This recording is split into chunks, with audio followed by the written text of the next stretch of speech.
Hello and welcome to episode 8 of the Microsoft Flight Simulator VR to Cape Town to Cairo journey in a Cessna 152 with no GPS and no other extra things from the simulator. Our recent completed flights, we went from a small airfield to an even smaller airfield in the middle of Namibia.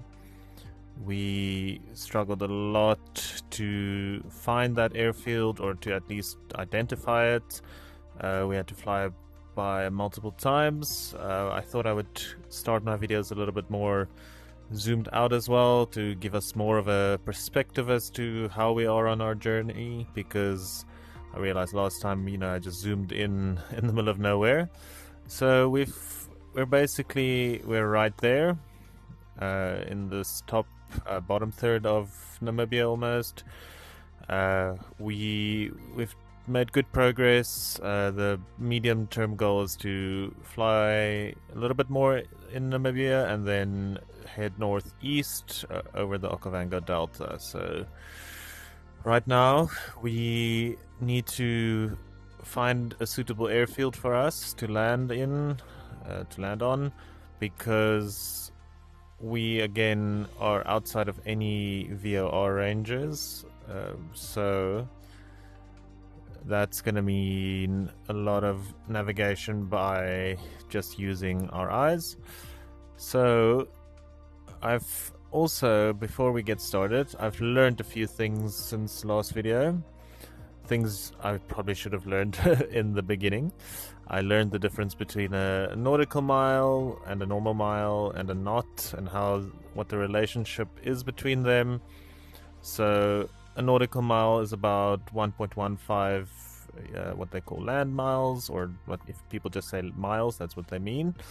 And that in kilometers is about 1.85, where a normal mile is about 1.6. That's my rough multiplication I do in my head. And then similarly, knots, I found it very interesting, and I think this was the very basic magic formula I was looking for some rule of thumb, calculations in terms of time, etc.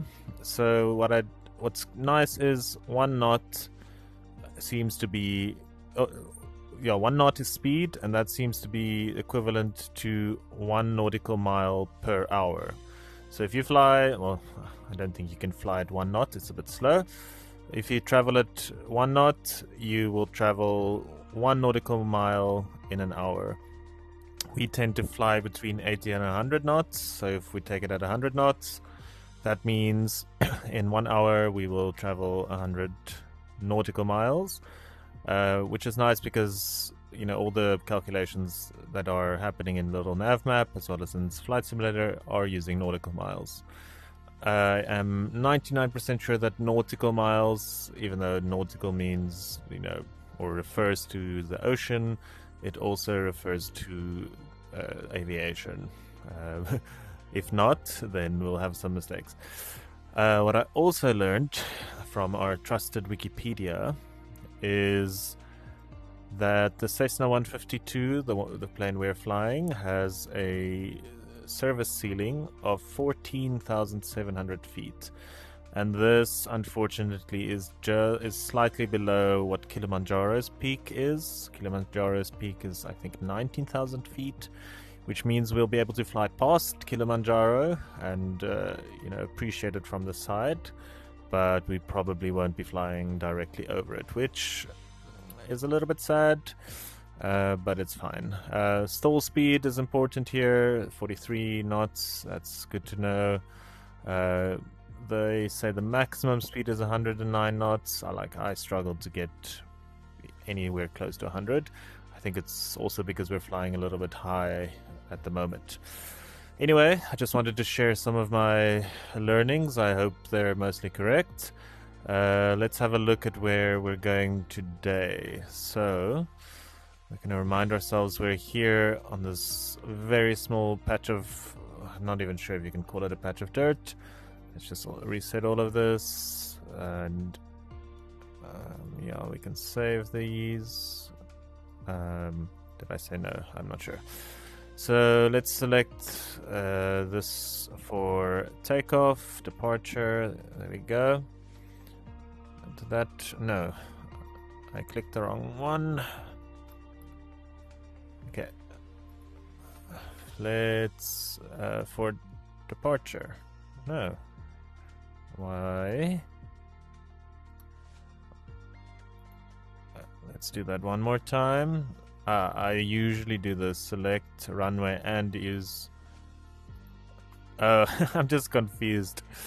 The airfield's name is literally Moscow landing site. Not sure why. I think it was just saying that, and that's why I got confused. It's not where we're landing. That's just the name of that weird airfield we have there. So my rule for myself is when we don't have any VORs or any other real markers, we fly to the closest one.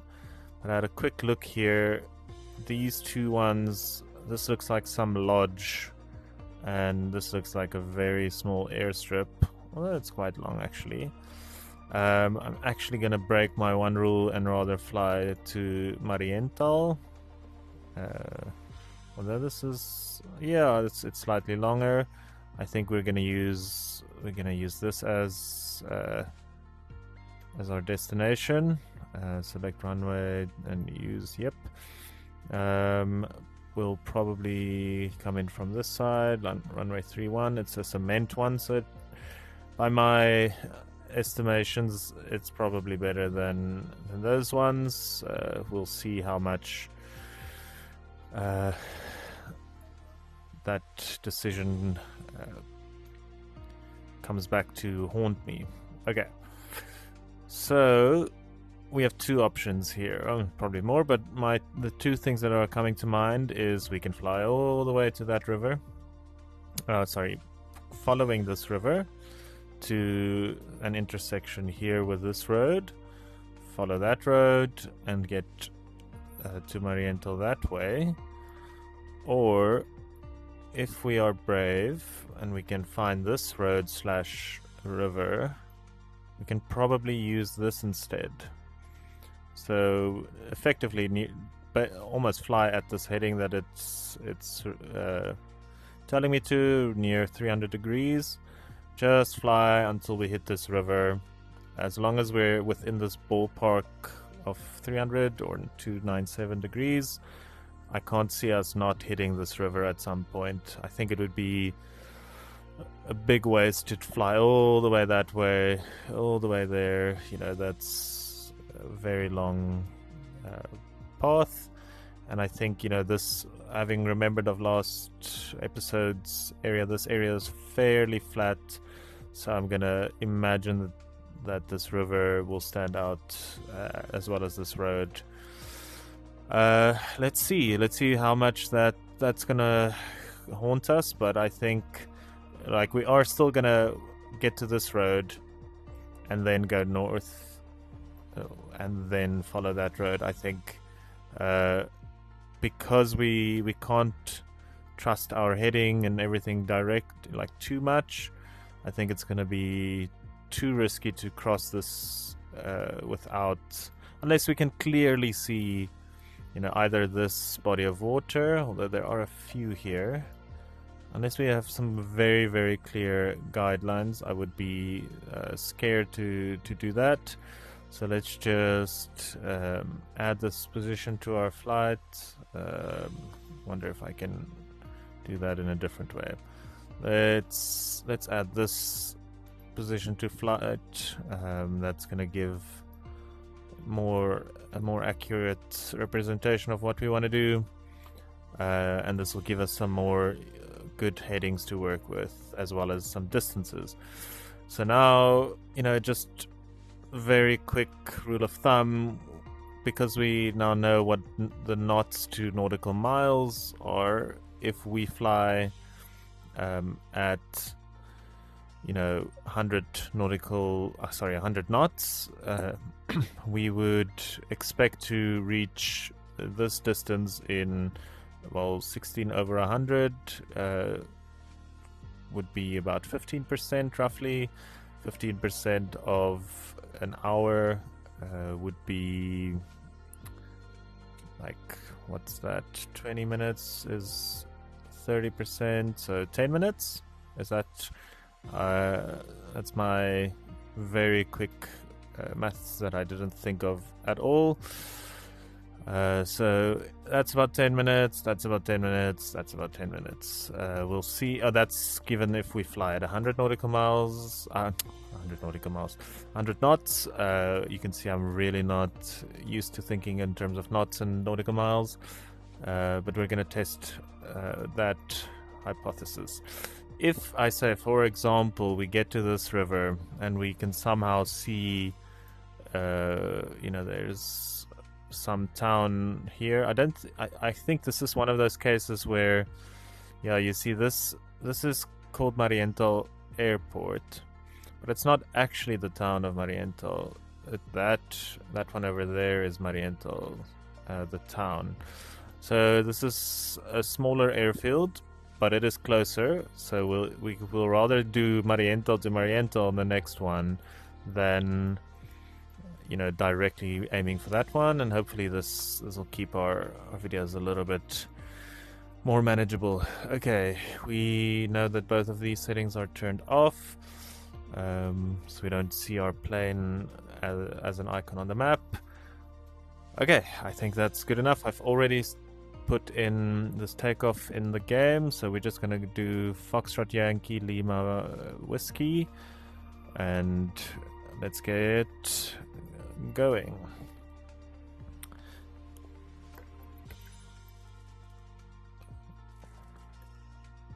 Foxtrot Yankee Lima Whiskey, Mariental Airport. That looks good. So if we were to fly straight, the game estimates about 23 minutes. I see something about this airfield. I don't know.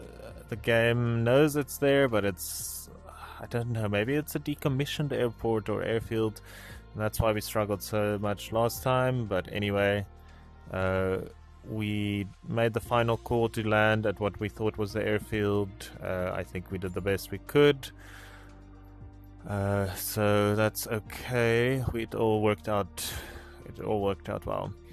We just have a look here. Yeah, the river seems to be clearly visible. We'll do our flight planning a little bit more once we're in the cockpit to work out our headings and so forth. Okay, this looks good. Let's get started.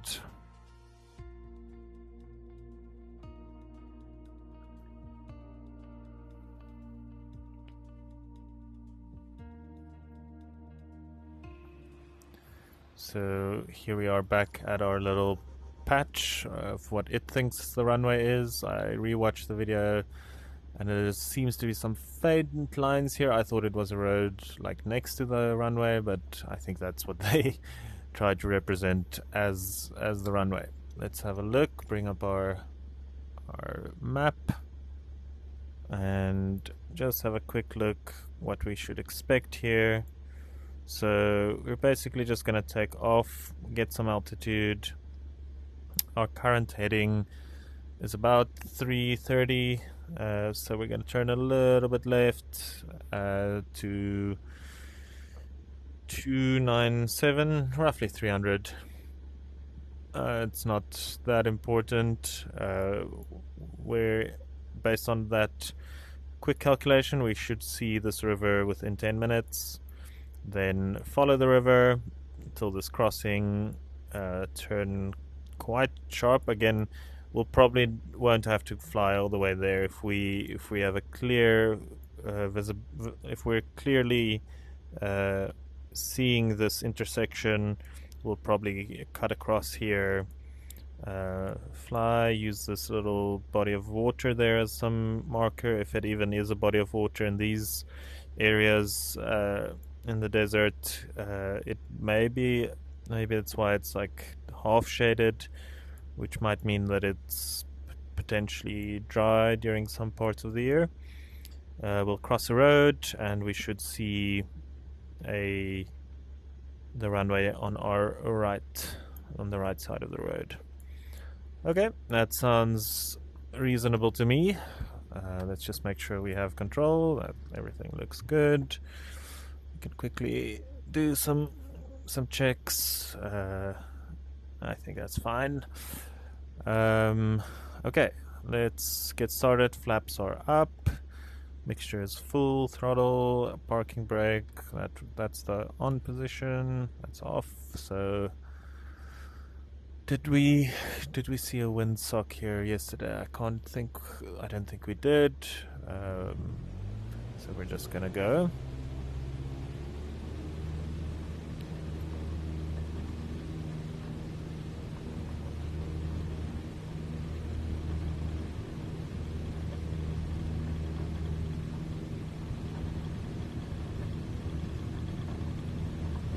We're at about 60.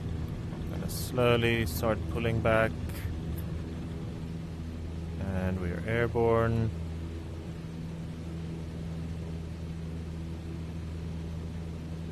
Gonna just go out a little bit. Get some more altitude.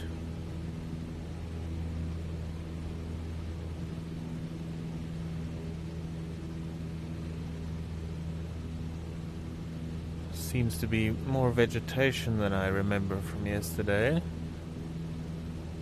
That might be a function of that auto FPS tool that I'm using, that automatically scales the level of detail up and down to at least give me some stable frame rate.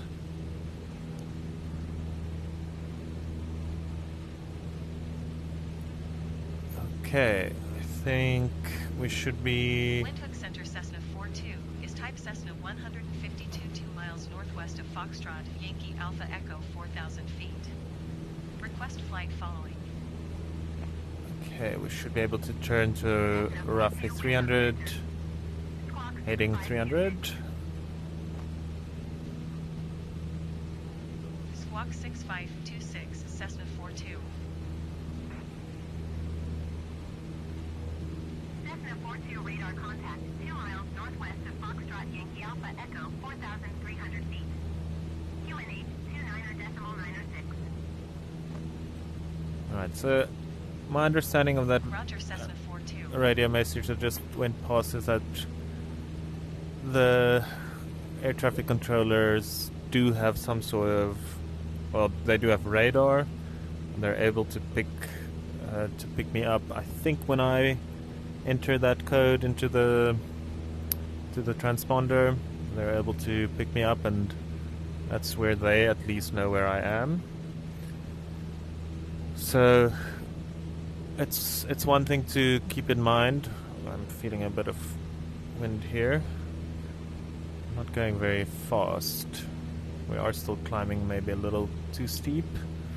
It's one thing to keep in mind, we're doing this without GPS, but it's not like it was the end of the world and air traffic controllers suddenly stopped working, so we do have that as a bit of a fallback, like we did in episode 3, of at least reaching out to an air traffic controller and saying, hey, I'm lost, just tell me roughly where I am.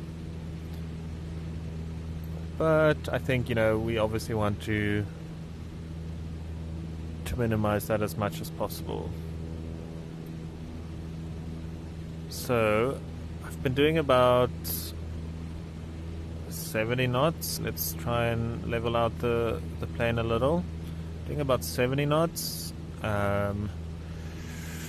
My original estimate for this duration at 100 knots was 10 minutes, but we're doing a little bit slower. We took off at 5 minutes to 8. So if we're going a little bit slower, than 100, we're going at about 70%. So I would guess that instead of 10 minutes, it should take closer to 17 minutes. But if we can increase the speed a little, maybe it'll get closer. Let's play with our mixture a little. And I think we are quite low. above the ground. But I mean, this area is about 3,500 feet or more. I think it's a little higher even. Yeah, the runway we're going to is at 3,700 feet above sea level. So just because we're low above the ground doesn't mean we're not very high above sea level. So we're looking for a river. I'm seeing something there in the... but my heading is a bit bad. Let's just fix the heading quickly. Looking for a river.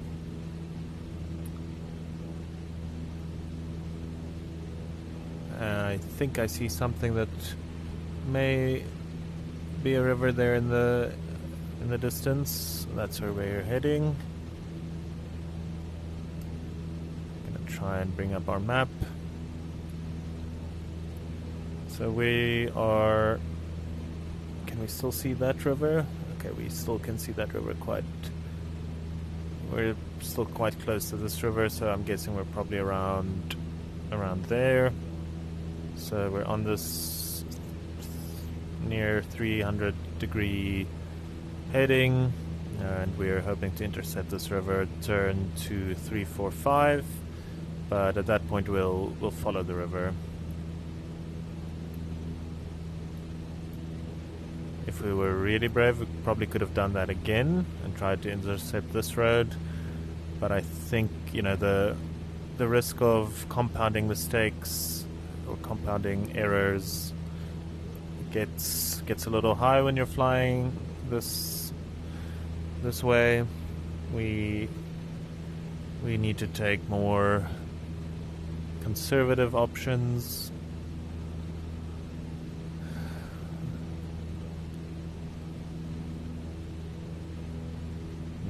No need to risk. Even though it's a game, I don't want to risk it. I want to pretend that I'm doing this for real, and if I were flying for real, I probably would have been even more conservative. I mean, you would do way more planning, way more. You would do. I'm not doing all the startups for the engine, all the checks, all the pre-flight checks and those things. Maybe in the future, it's something to consider.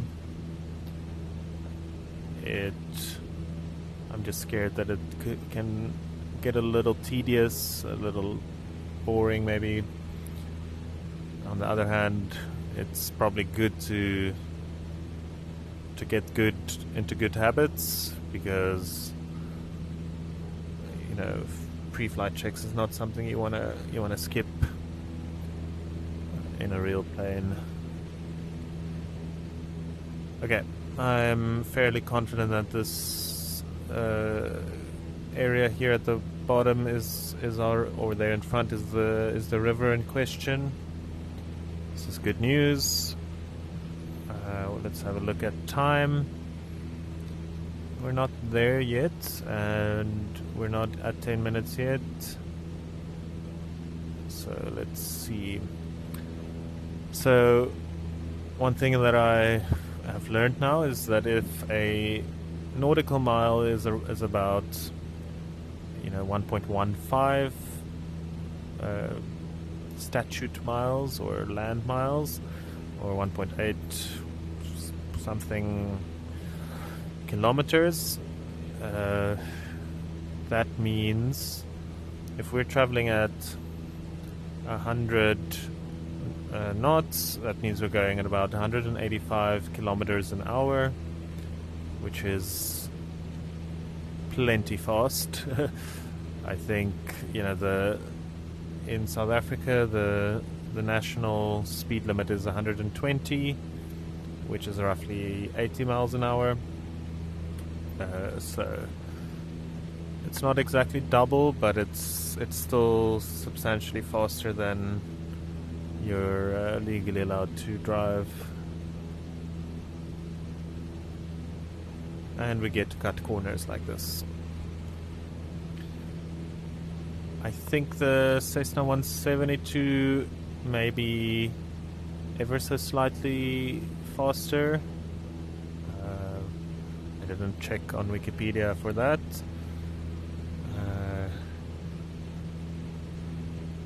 But I think, you know, the slow speed of this plane, I read up a little bit on Wikipedia and other places about it.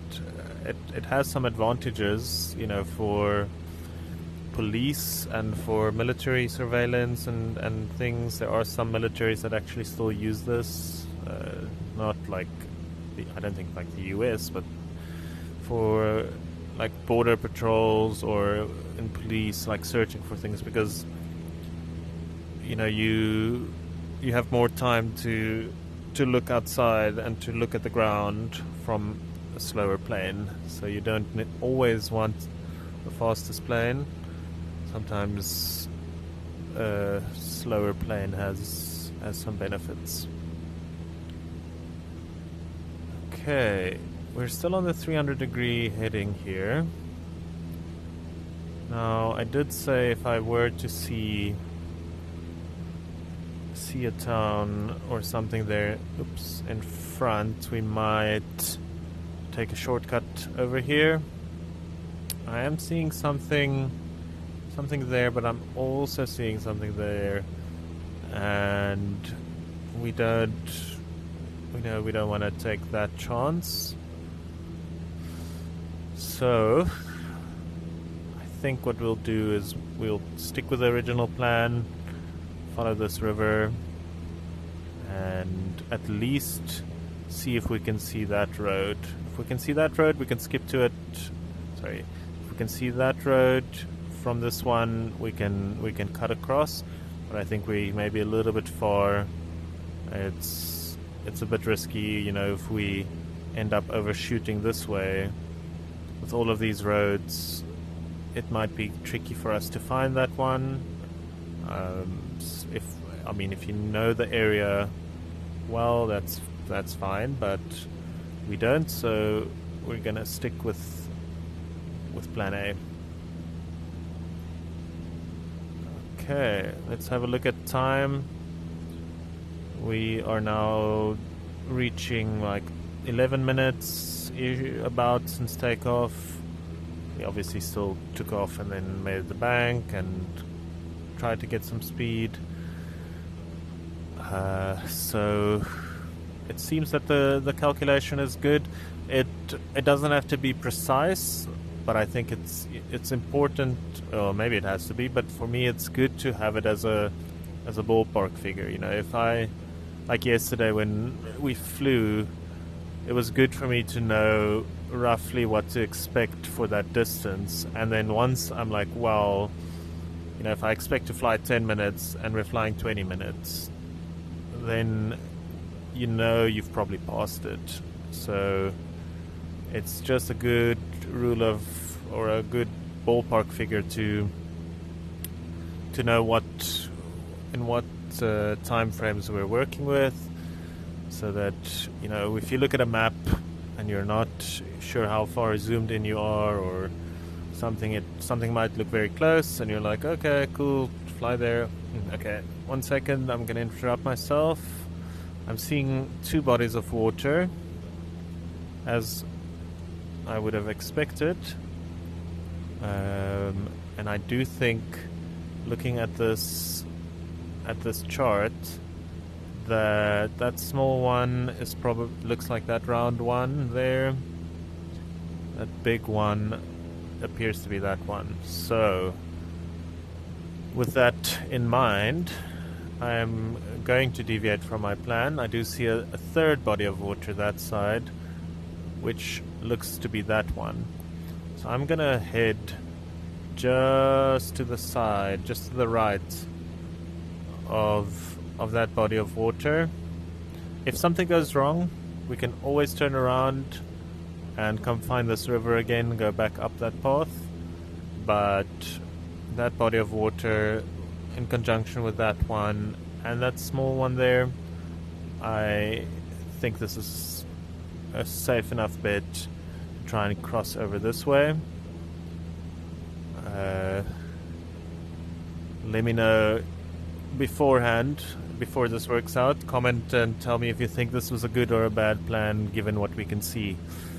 I'll be interested to know if how you think about these things and what you would have done in my shoes, if you would have taken that incredibly safe path across this river or gone across this area. Now, in terms of distance, I didn't measure this. It would really be lovely if this app allowed me to do that, but it looks to be, if that is 15, it looks about in the middle of that. If you draw a little arc there, so I'm gonna guess it's about 7, and we're doing just over 80, so shouldn't be too long, but I mean, we have visual, it looks good. And as I said, we always have this river to fly back towards if we really struggle to make this plan work. I could theoretically even, you know, our path almost intersects this, let's see what it's called. I'm not seeing a name. It's a body of water yet to be named. It looks like an anatomical heart. Maybe that should be called Heart Dam or something. I think it's so remote that no one really cares about it, or I just offended an entire population if that's the case, I'm really sorry. Okay, good news. I see the road that we were meant to eventually intercept with. That's good news. I might still intercept with it just because it'll give me more time and fewer options for, you know, confusing these roads with one another. Bring up our map again here.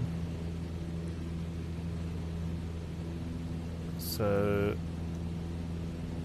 if I follow this and I see a little, what I'm assuming is going to be a dirt road, we follow that dirt road until we hit that intersection. But you know, you see quite far at this height, so I'm gonna just keep an extra pair of eyes out for an airfield, because that is what we're trying to spot. We're trying to spot this one.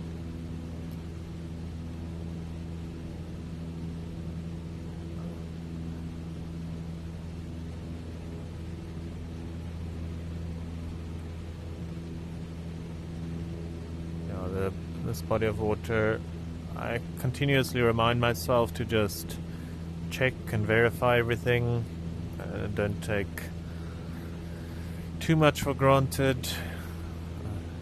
No reason to assume, like I did in episode 3, where I would just assume that we would pick up that VOR, and we never did.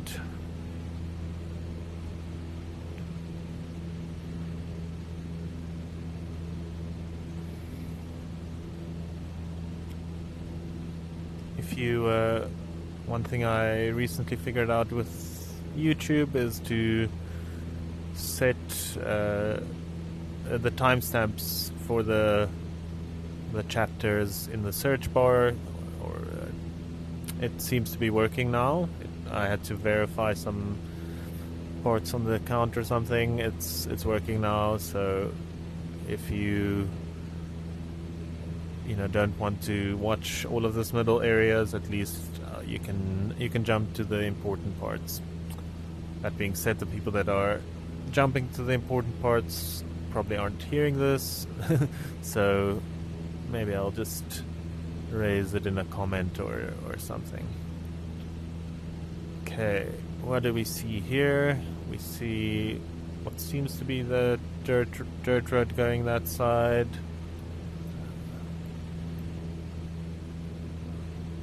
The runway heading we're going for is runway... I hate it that it does this. Runway 31. So, I mean, we are nearly at a 31 heading. Seeing a straight line there, but I think that's a bit far. I think that might be that body of water that I'm seeing there. Yeah, probably. So I think it might actually be closer now than I thought. We still have that line, that road there as a frame of reference. So if we hit that body of water, we've gone too far.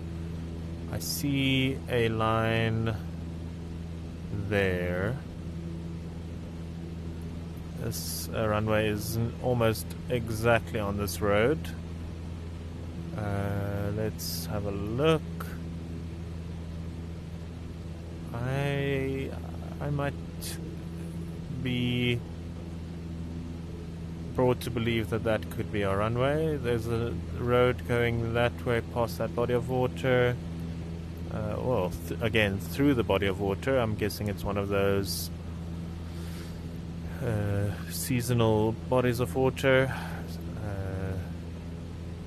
If that is the case, then I'm fairly confident that is our runway.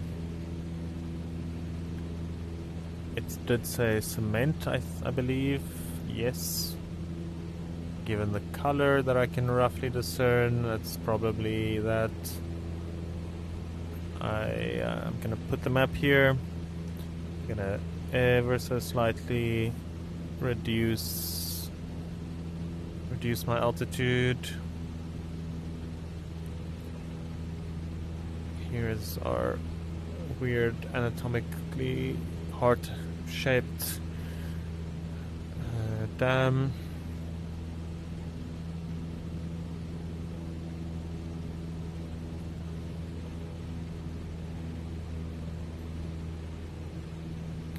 Yeah, flying like this in the desert, I don't think without GPS there's really another option other than doing the shorter flights and making sure we get to where we need to go.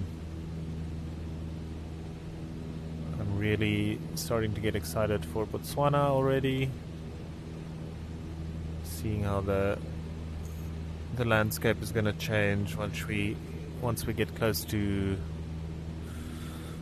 the Okavango Delta. It's going to be beautiful, hopefully.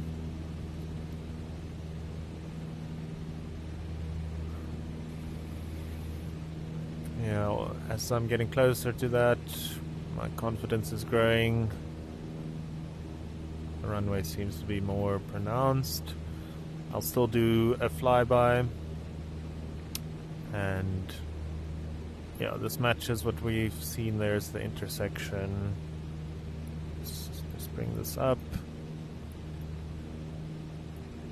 There's the intersection.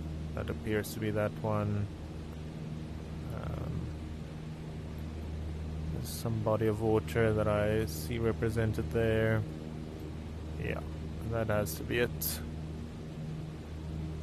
Okay. So we're gonna first do a flyby, 100% verify that it's our runway, and hopefully have a smooth landing.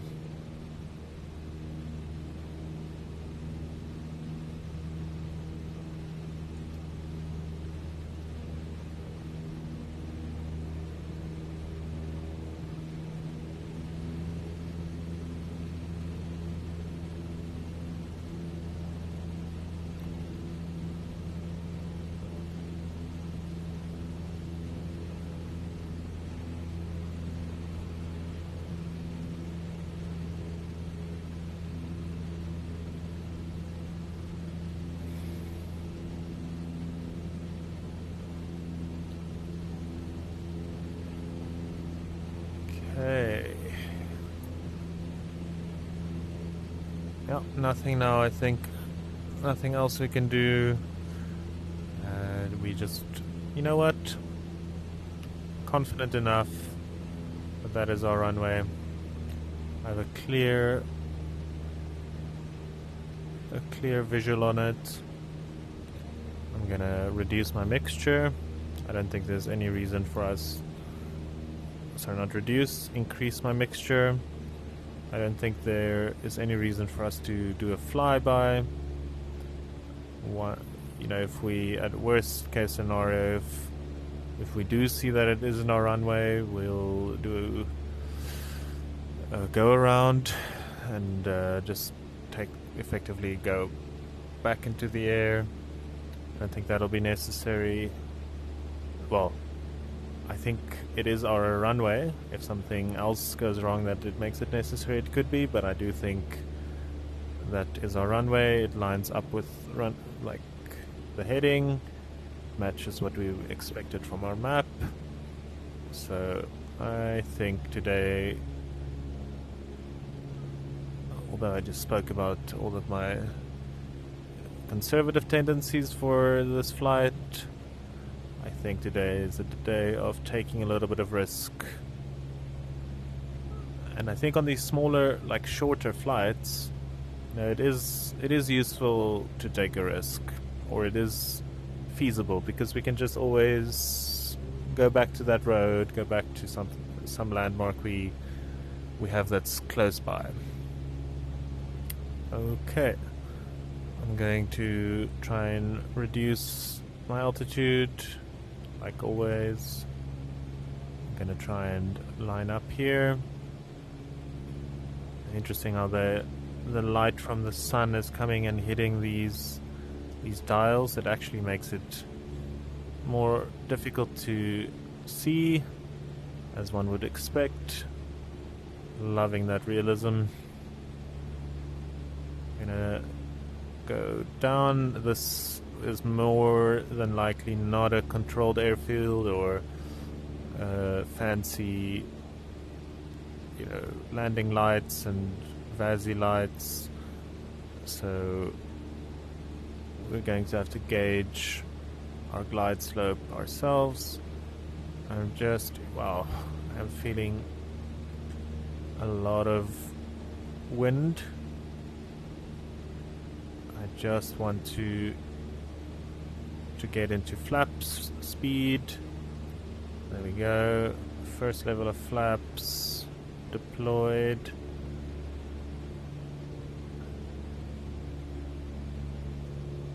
I'm gonna try and reduce my altitude a little bit more.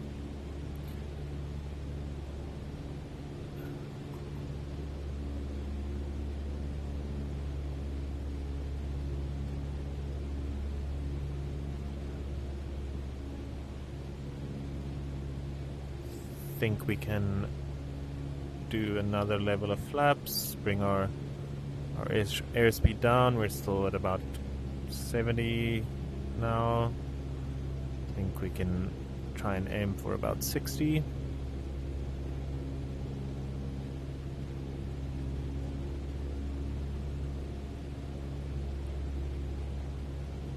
Do feel a bit of another crosswind. You can see there how it wants to push me to the side.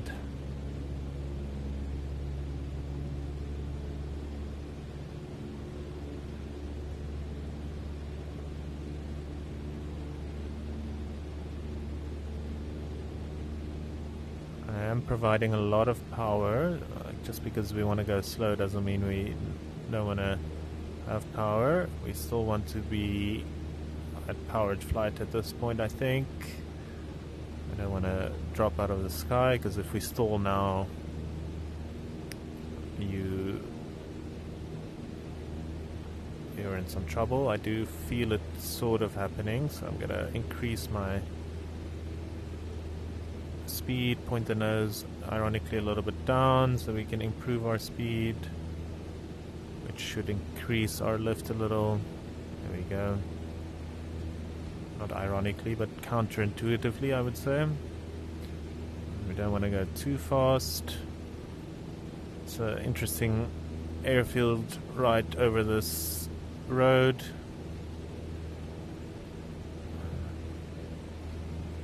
Must be fun to drive over it if you see a plane coming to land. I wonder if you stop as a courtesy or if it's probably far enough.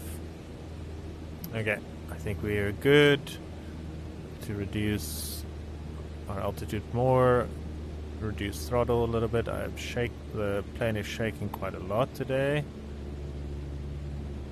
It would be interesting to see if there is some windsock here to see what the wind actually was.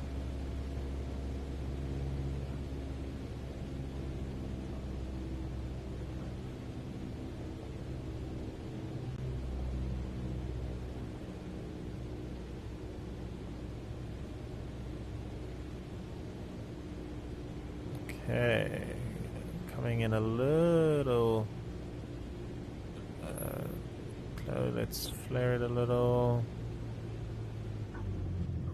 Foxtrot Yankee Lima Whiskey traffic Cessna 421 miles southeast 3,800 feet inbound to land runway tree. The wind wasn't that bad as I thought. Maybe it was, although it does seem to be gusting a little by the look of that windsock.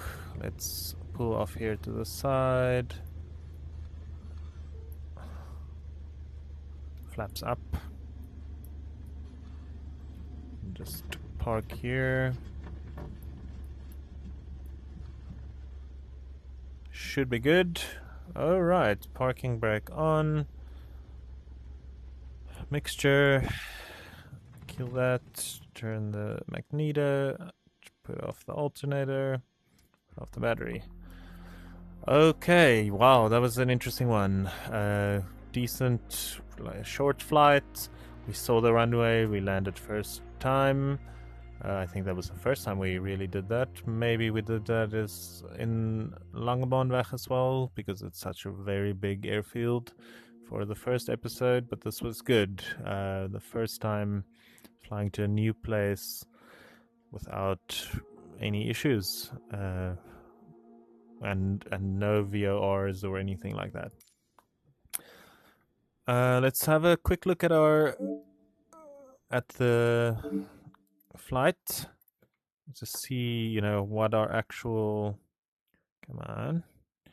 what the actual path we took was, how much it corresponds with what we thought.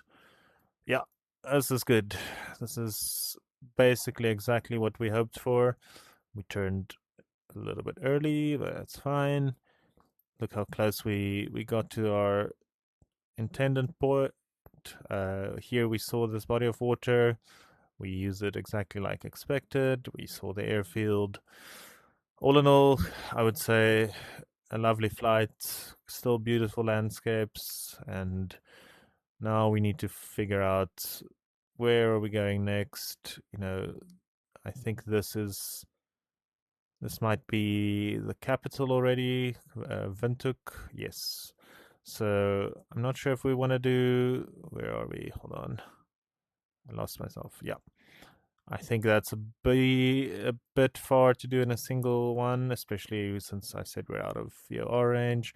Maybe we'll just do the next one from the small Marienthal field to the big one, and then go further. But that's next episode. I hope to see you there.